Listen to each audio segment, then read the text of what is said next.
stratégique hebdomadaire avec Éric Galiac, président de Valcan Expertise. Bonjour Éric, on va commencer donc avec cette performance hebdomadaire et un point sur le CAC 40 qui a subi une baisse importante une baisse importante cette semaine, et les actions américaines ont elles aussi baissé, mais dans une moindre mesure. Bonjour Clotilde, oui effectivement on a assisté cette semaine à une baisse des actions françaises et européennes, une baisse de l'ordre de 2 à 3%, alors que les actions américaines ont limité donc leur repli à 1% environ. L'euro contre le dollar a lui remonté de 0,4% et tourne toujours autour de 1,08 contre la monnaie américaine. Éric, les nouvelles économiques et des entreprises avec les 4 événements qui ont marqué la semaine maintenant, et on commence avec le retour des tensions sino-américaines. Eh oui, la politique revient sur le devant de la scène avec 2 points cette semaine qui nous semblent importants. Le premier, c'est effectivement le retour donc des tensions sino-américaines. On se rendait bien compte, on imaginait bien que le président Trump allait revenir en force sur ce sujet-là, avec donc différentes tweets évidemment, et notamment la fin de non-recevoir à une proposition faite par un organe de presse officiel de renégocier la phase 1 de l'accord commercial qui avait été conclu à la fin de l'année dernière. On a aussi par ailleurs l'interdiction qui est faite à certains fonds de pension américains qui traitent donc les pensions de certains fonctionnaires américains, donc l'interdiction d'acheter des actions chinoises, ce qui bien sûr constitue une forme d'agression pour la Chine. Donc au total, ce retour des tensions commerciales entre les 2 premières puissances mondiales est une mauvaise nouvelle sur le front donc des actualités. Cette tension pourrait affecter gravement la reprise économique, et on fait bien sûr l'analogie avec la situation des années 30 qui avait vu donc un phénomène de repli des pays sur eux-mêmes et d'effondrement total du commerce international à la suite donc du crash d'octobre 29. On s'intéresse maintenant à la présidente de la Commission européenne menaçante envers l'Allemagne. Alors oui, c'est la conséquence donc du jugement du tribunal de Karlsruhe sur la constitutionnalité des opérations dites de quantitative easing auxquelles la Banque centrale allemande a participé. Donc Madame von der Leyen a menacé finalement l'Allemagne de conséquences juridiques et donc d'une action en infraction de l'Allemagne elle-même. C'est bien sûr une passe d'armes juridique qui est du plus mauvais goût. Un imbroglio juridique européen est tout à fait possible.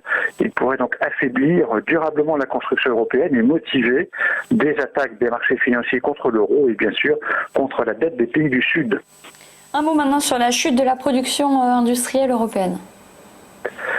Alors oui, une petite piqûre de rappel sur la période dramatique en termes économiques que l'on vit, même si l'arrêt est volontaire, l'arrêt correspond donc à la volonté des autorités politiques et sanitaires, le choc est quand même considérable, avec donc une baisse de 11,3% de la production industrielle en Europe, en zone euro, de près de 13% donc par rapport au même mois de l'année précédente. Donc c'est véritablement considérable. La chute a même atteint 26% pour les gains de consommation durable. Il faut bien sûr bien comprendre qu'on est toujours aujourd'hui dans une phase de contraction d'activité extrêmement importante dont on ne sait finalement pas à quel rythme on va sortir. Enfin, on revient sur la prise de parole de Jérôme Powell, le patron de la Fed, très pessimiste Jérôme Powell. Alors, effectivement, Jay Powell est plutôt pessimiste concernant l'économie américaine. C'est vrai que l'optimisme général des Américains est un peu mis à mal actuellement. On a là-bas aussi une situation extrêmement difficile en termes économiques, avec notamment une destruction d'emplois qui a correspondu à la destruction de 10 années d'emplois créés en 2 mois. C'est quand même tout à fait considérable. Donc, le président de la Fed a simplement dit qu'il considérait que l'économie américaine allait probablement vivre une période prolongée de faible croissance et de stagnation des revenus, ce qui bien sûr a refroidi Wall Street. En creux, finalement, il demande plus de soutien budgétaire de la part de l'administration Trump, et notamment un plan de relance pour donc relancer cette activité américaine qui en a bien besoin. La Fed, par ailleurs, exclut tout recours au taux d'intérêt négatif, mais peut toujours, bien sûr, aller plus loin si une nouvelle période de stress arrivait. On fait donc le bilan de ces informations, Eric, la synthèse de l'actualité de la semaine, et forcément c'est une mauvaise note, on l'a compris. Oui, la synthèse est négative malheureusement, donc -4 sur cette notation d'actualité, avec le retour du politique en quelque sorte, avec d'une part les tensions sino-américaines qui reviennent et d'autre part les tensions au cœur même de l'Europe et au cœur même du premier membre de la Commission européenne, donc l'Allemagne et la Commission européenne, c'est quand même assez unique.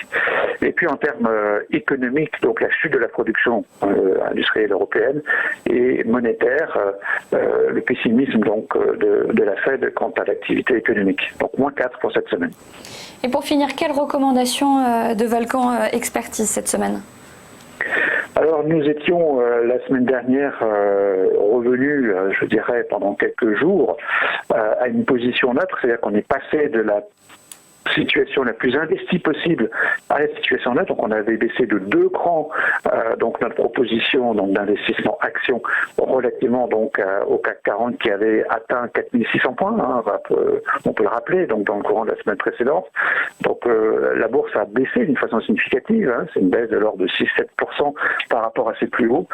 Donc nous proposons aux investisseurs de à nouveau revenir sur les actions, donc de surpondérer les actions, pas au niveau maximum, mais de surpondérer les actions pour un CAC 40 compris donc entre 4430 points environ et 4700 points environ.